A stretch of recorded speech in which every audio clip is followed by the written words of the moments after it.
En el nombre del Padre, del Hijo y del Espíritu Santo. Amén. Dios te salve María, llena eres de gracia, el Señor es contigo. Bendita tú eres entre todas las mujeres y bendito es el fruto de tu vientre Jesús. Santa María, Madre de Dios, ruega por nosotros pecadores, ahora y en la hora de nuestra muerte. Amén. Ave María Purísima, sin pecado concebida. En el nombre del Padre, del Hijo y del Espíritu Santo. Amén. Estamos en el capítulo 5 del libro de Fray Ambrosio de Lombés, Práctica de la Paz Interior. El título del capítulo 5 era La paz interior en las tentaciones. Hemos visto el artículo 1, 3 y 4. Veremos hoy el 5, 6 y el 2 que habíamos dejado.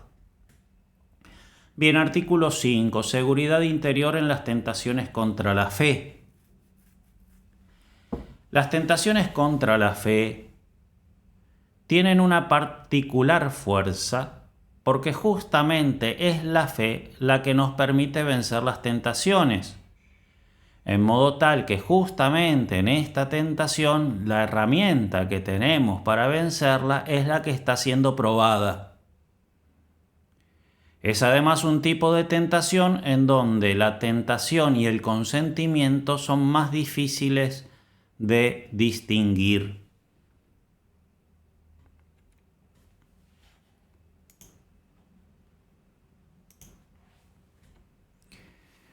Por estas y otras características, se trata de un tipo de tentación en donde más fácilmente se suele perder la paz.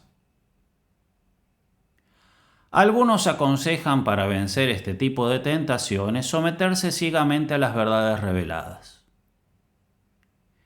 Pero según el autor que estamos siguiendo, este remedio deja siempre una inquietud en el alma y no es un remedio absoluto, sino que deja el problema latente. En efecto, muchos sostenedores del mal argumentan del mismo modo, que hay que seguirlos a ellos ciegamente. Por tanto, el decir que hay que seguir ciegamente no resuelve el problema. ¿Por qué seguir ciegamente a uno y no a otro? Es verdad que no hay que razonar durante este tipo de tentaciones contra la fe, porque la facultad misma está de alguna manera funcionando mal.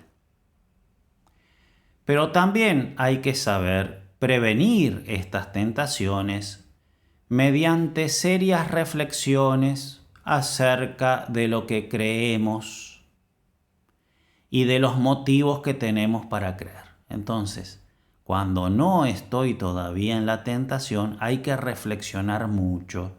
¿Por qué? Porque son esas reflexiones en los momentos en donde no estoy en tentación que me van a servir para vencer la tentación. Se trata de no reflexionar en el momento, pero haber reflexionado mucho antes. De modo tal que, recordando las certezas del pasado, podamos vencer las tentaciones del presente. Por tanto, para vencer las tentaciones contra la fe es necesario conocer muy bien la religión. Podemos recordar que el Código de Derecho Canónico dice que el adulto que no se forma pone en riesgo su fe. Básicamente, entonces, lo que sostiene este autor es la regla de discernimiento de San Ignacio, que dice que el que está en consolación prepárese para la tentación, la próxima tentación que seguramente vendrá. La próxima desolación, dice San Ignacio, pero es lo mismo. Entonces, si en el momento de las vacas gordas no acumulo, en el momento de las vacas flacas me muero de hambre. Entonces, en el momento de las vacas gordas, ¿sí? Cuando no estoy en tentación contra la fe, tengo que fortalecer mi fe para que tenga después fuerza en el momento de la tentación. Si yo en el momento de las vacas gordas me dedico a comer asado todos los días, cuando viene el momento de las vacas flacas, no tengo, ¿no? Entonces, si en el momento en que estoy consolado me dedico a mirar pajaritos, evidentemente en el momento de la desolación no voy a haber acumulado fuerzas. Básicamente es eso. Transcribimos, bueno, pero recordemos esto, ¿no? Lo último que el autor dice, con nuestras palabras, no estamos siguiendo las palabras del autor. Es necesario conocer muy bien la religión. Es necesario conocer muy bien la religión. Bien, transcribimos entonces, sabiendo de que es necesario conocer muy bien la religión, transcribimos un párrafo del autor. Por tanto, hay que conocer la religión, por lo menos hasta un cierto punto, y según la propia capacidad. Hay que tomar conciencia de los argumentos que externamente la apoyan y de su economía interior, o sea, todos los argumentos desde afuera y desde adentro. Hay que saber que no hay más. ¿Cuáles son esas verdades? Que uno tiene que estar súper segurísimo. Hay que saber que no hay más que una sola religión verdadera, que es divina, tanto en su institución como en su objeto, ¿sí? Es Dios el que la instituye y la religión verdadera habla de Dios, en cuanto a su institución y en cuanto a su objeto. Que es el único medio, esta religión, la religión verdadera, es el único medio de conocer a Dios como Él quiere ser conocido. Porque el mismo Dios no se hace conocer sino a través de esa religión, la única verdadera, que es la autoridad que nos dirige y la luz que nos ilumina en nuestros pasos. La religión verdadera. Hay que estar instruido acerca de que es la Iglesia Católica la que dueña, la que conserva esa religión verdadera, ¿no? Entonces hay que estar instruido acerca de que es la Iglesia Católica, que remonta por la Iglesia de Israel y los patriarcas hasta los comienzos de la fe y del culto, la única depositaria de esa religión, la intérprete legítima de las Escrituras y el testigo fiel de la revelación. Y que, por una necesaria y última consecuencia, después de la cual ya no es lícito razonar, porque es la Iglesia la que la depositaria de todo eso, se remonta a los patriarcas al inicio, ¿no? Después de la cual ya no es lícito razonar, hay que escuchar a esta Iglesia con entera sumisión, por más difícil de creer que sea la doctrina que nos propone. La autoridad que tiene la Iglesia, porque es Dios que se revela a través de ella. Y continúa el autor.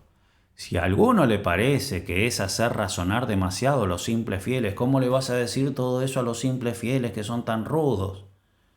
Mirá si le vas a explicar todo esto que nos dijiste. Mirá qué párrafo complicado para los pobres fieles.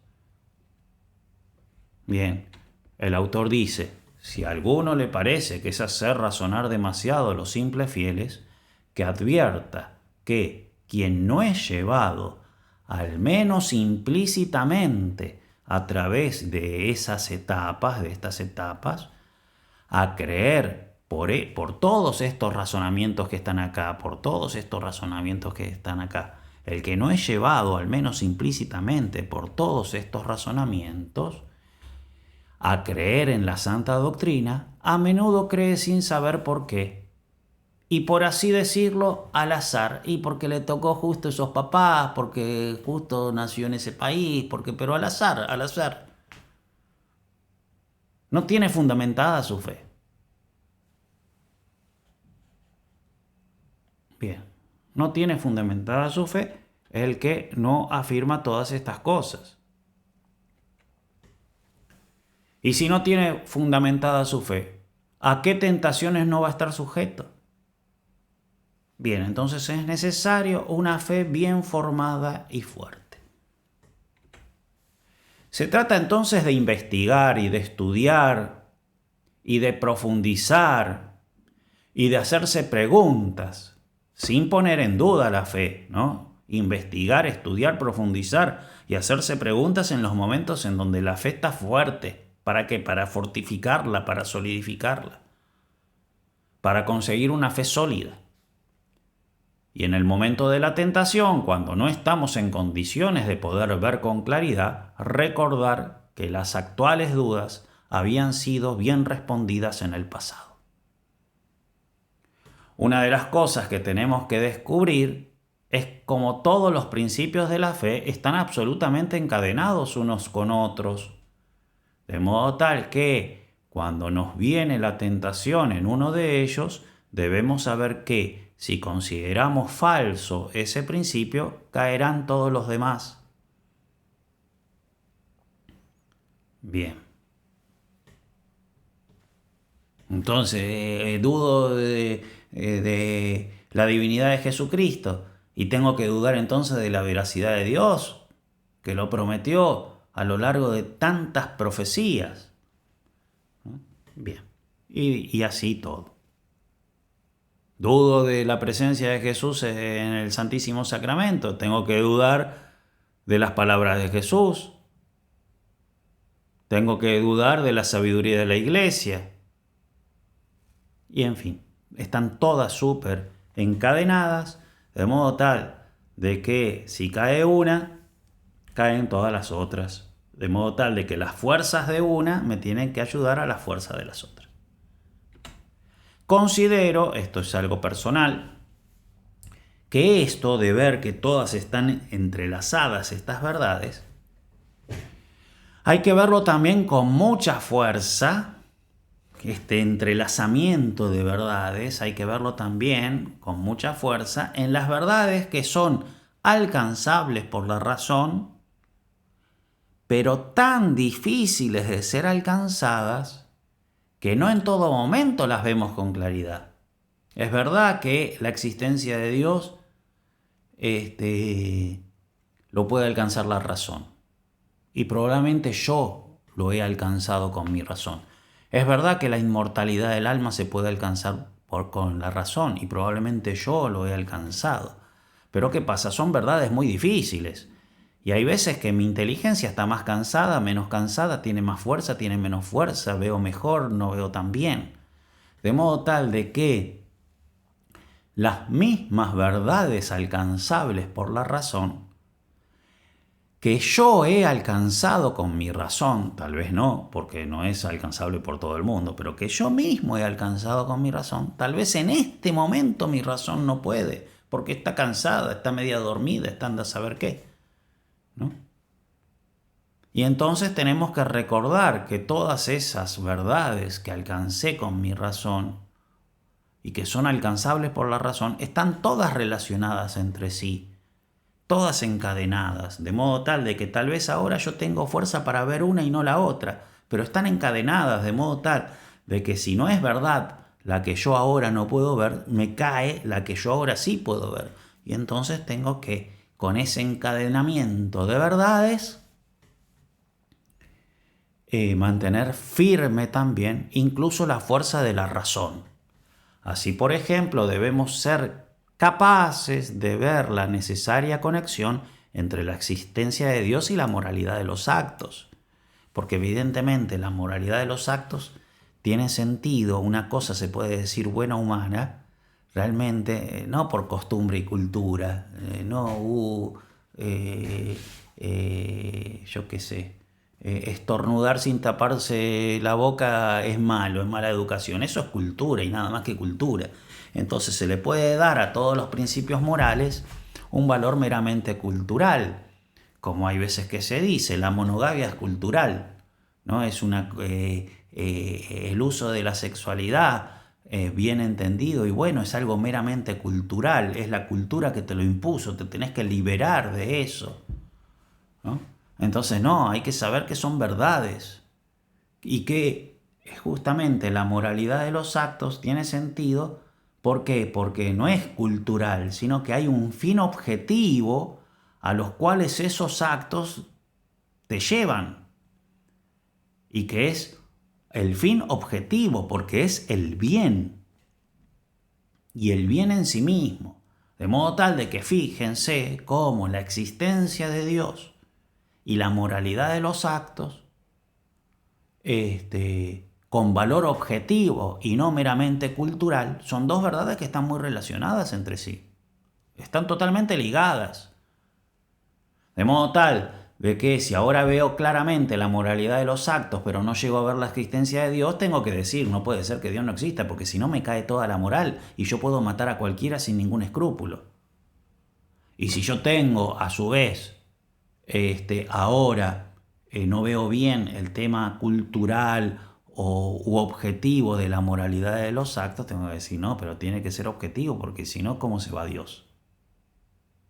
¿No? Entonces ver cómo todas las verdades están relacionadas entre sí, sean las verdades de la razón como las verdades de la fe, ayuda a que unas den fuerza a otras en los momentos en donde por algún motivo o mi razón está débil o tengo una prueba de fe. Bien, artículo 6, seguridad interior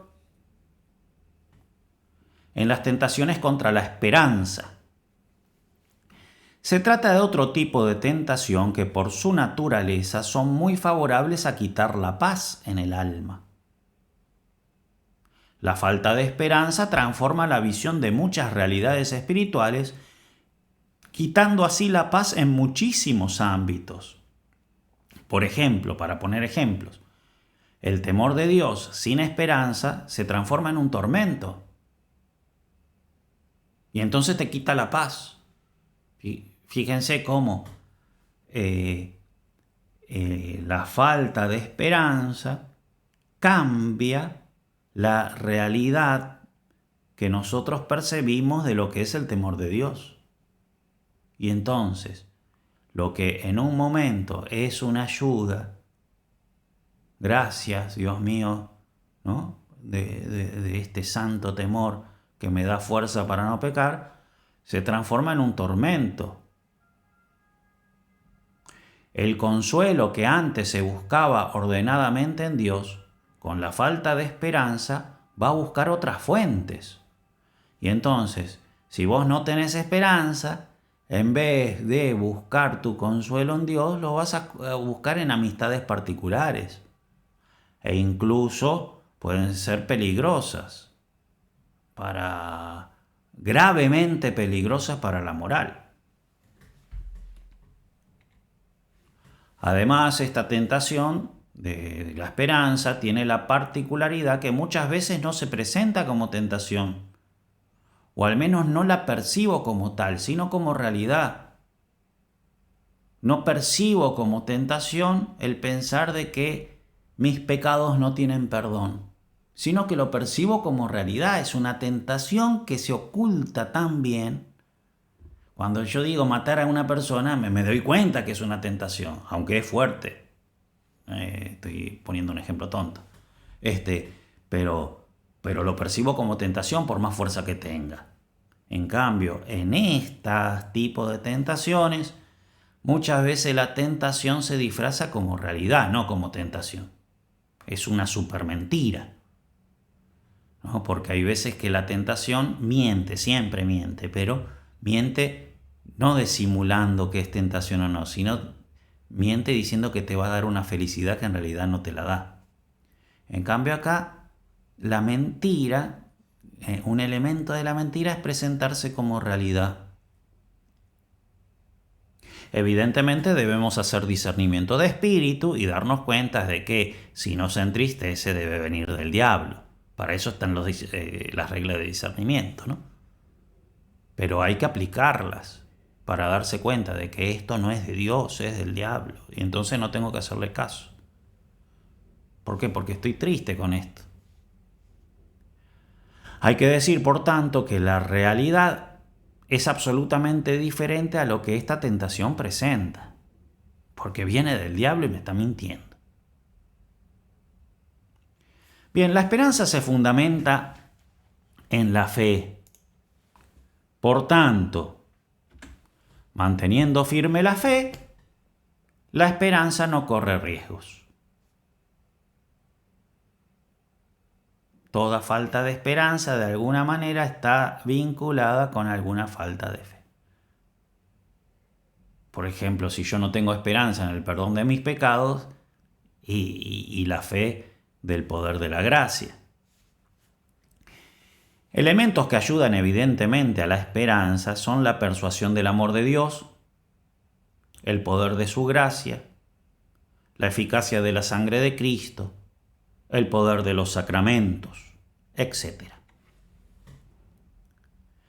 Bien, el pensar demasiado frecuentemente en ciertas verdades, que son verdades, el autor insiste mucho en el tema de la predestinación, ¿no? El pensar demasiado frecuentemente en ciertas verdades puede dar ocasión a tentaciones contra la esperanza. Por ejemplo, hay que evitar pensar frecuentemente en verdades como la predestinación, la profundidad y la severidad de los juicios de Dios, etc. ¿Por qué? Si son verdades, ¿por qué no puedo estar pensando continuamente en ellas? El motivo por el cual hay que evitar pensar frecuentemente en estas cosas es que son verdades muy difíciles y por tanto hay que pensarlas solamente cuando la mente está dispuesta. En cambio, si uno las piensa continuamente, alguna vez me va a caer que la mente no está dispuesta. En más de una ocasión la materia será muy difícil y provocará tentaciones contra la esperanza. Además, como regla general, hay que escapar de cualquier pensamiento que nos quite la paz. De modo tal que, si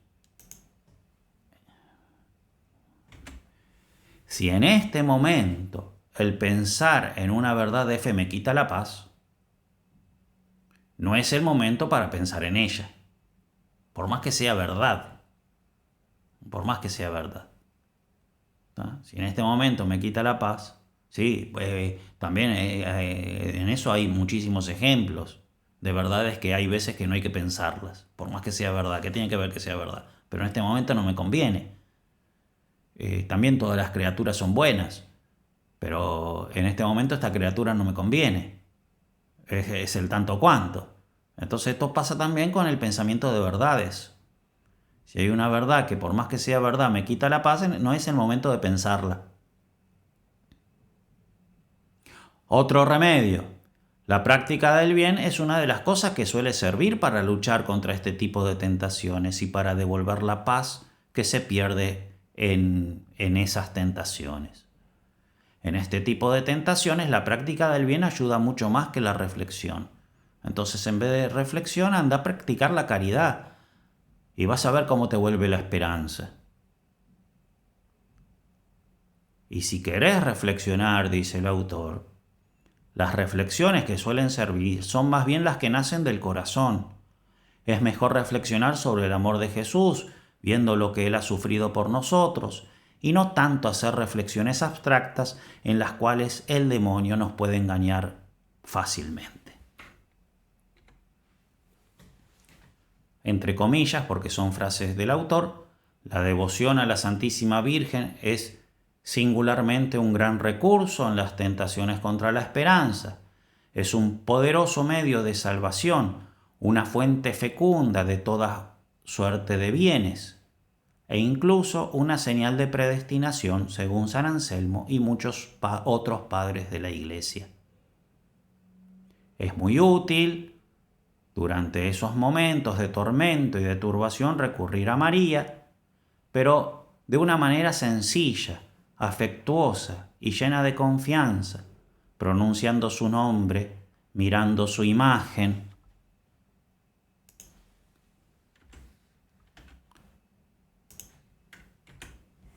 Pensando en las virtudes que ella ha practicado y en el amor tierno y verdaderamente maternal que nos tiene.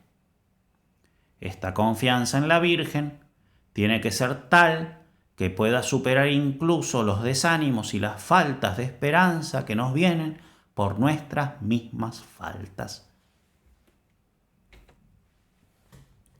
Otro elemento que hace conservar la paz en medio de las tentaciones contra la esperanza es el centrarse en el amor que uno le tiene a Dios. Es decir, no hay que preocuparse tanto por uno, sino por Dios. Así, por ejemplo, cuando el demonio tentó a San Francisco de Sales con que no valía la pena esforzarse y hacer penitencia porque él estaba entre el número de los condenados, San Francisco de Sales le respondió al demonio que bueno, si es así, aprovecho lo que me queda de mi vida para alabar a Dios. Entonces no pensaba, uy, me voy a condenar, alabo a Dios. Y eso rompía la tentación. Es más, si me voy a condenar, lo alabo más porque tengo poco tiempo. Pensar en el por eso practicar la caridad también, todos los pensamientos que te hacen salir de vos y no estar pensando tanto en vos, son los que justamente te dan esperanza. Otra cosa que hay que tener en cuenta para no desanimarse es que Dios da las gracias para ir venciendo las tentaciones una a una, en la medida que se van presentando. ¿Sí? Me da una espada y viene el enemigo y lucho uno a uno con el enemigo, ¿no? Entonces con una espada puedo matar a 10 millones de enemigos. Pero si me vienen de a uno, si me vienen los 10 millones juntos, me van a reventar por más que tenga un tanque de guerra, ¿no? Entonces, otra cosa que hay que tener en cuenta para no desanimarse es que Dios da las gracias para ir venciendo las tentaciones una a una, en la medida que se van presentando. Por eso, adelantarse a futuras tentaciones y enfrentarse a ellas, todas juntas a la vez, trayendo todas las tentaciones del futuro al momento presente, es una tontería. Entonces me adelanto a todas las tentaciones que voy a tener y las meto todas juntas delante mío, todas juntas al mismo tiempo. Evidente que me van a superar. Pero una a una se van a ir venciendo fácilmente. A cada día le basta su afán. Finalmente debemos saber que hay un temor bueno y un temor malo. El temor bueno nos aleja del mal y nos acerca a Dios. El temor malo nos aleja de Dios. Por tanto, cuando tenemos ese temor malo, que nos aleja de Dios y que lo reconocemos porque justamente nos aleja de Él, debemos rechazarlo como una tentación. Este temor me aleja de Dios, es del diablo. ¿Y voy a ser tan tonto de seguirlo, de hacerle caso? Saber entonces que es tentación porque me aleja de Dios y rechazarlo como algo falso y mentiroso. Bien. Muy brevemente, el artículo 2 que habíamos salteado, seguridad interior en las tentaciones de blasfemia. Y seguimos acá el texto del autor, está todo entre comillas, pero salteando la mayoría, ¿no? Simplemente los párrafos, destacamos algunos párrafos. Y dice el autor, supongamos que el demonio sugiere una blasfemia horrible, todo lo que el infierno puede inventar de más infame y más impío. Una presunción muy consoladora es reparar que el demonio, que así os aflige, sin duda no os cuenta entre los suyos, porque a estos no se preocupa de inquietarlos, ¿no? Entonces, si el demonio tanto me perturba, es porque yo no voy a estar entre los suyos. Porque si estuviese entre los suyos no se molestaría tanto en perturbarme, ¿no? Entonces, en estas tentaciones de blasfemia, si tanto me molesta con esto, es porque me tiene mucha bronca porque estoy del bando contrario a él. Os tiene un odio mortal y perdiendo casi las esperanzas de atormentaros en el otro mundo, trata de hacerlo en este. Entonces tengo este tipo de tentaciones, ¿sí? Es como el Quijote, ¿no? Ladran Sancho, señal que cabalgamos.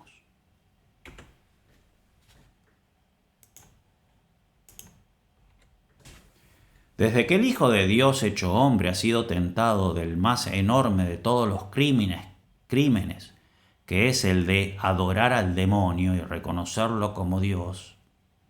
Jesús fue tentado con adorar al demonio, y para rechazar esa tentación no hizo otra cosa que responder tranquilamente al tentador: escrito está, adorarás al Señor tu Dios y a Él solo servirás. ¿Podrá una débil criatura como vos sorprenderse porque recibe una sugerencia infame? Si el mismo Jesús fue tentado a adorar al diablo, ¿te pensás que el diablo no te va a poder tentar con este tipo de tentaciones de blasfemia? El horror que ella os inspira debe volverse materia de vuestra turbación. No, todo lo contrario. El hecho de que uno esté horrorizado de esta tentación muestra como que uno está bien. ¿O es que el combate contra el demonio es un partido de pelota? ¿Qué pensás, que estás jugando la rayuela? Evidente que el diablo te va a molestar con todo lo que pueda y te va a tirar todos los cañones. Entonces, ante este tipo de tentaciones, pensar que lo único que reflejan es que estamos en contra del diablo en una guerra feroz. Y eso es buen signo. Bien, que la Virgen nos ayude y nos acompañe siempre en las tentaciones que seguramente tendremos en nuestra vida. En el nombre del Padre, del Hijo y del Espíritu Santo. Amén.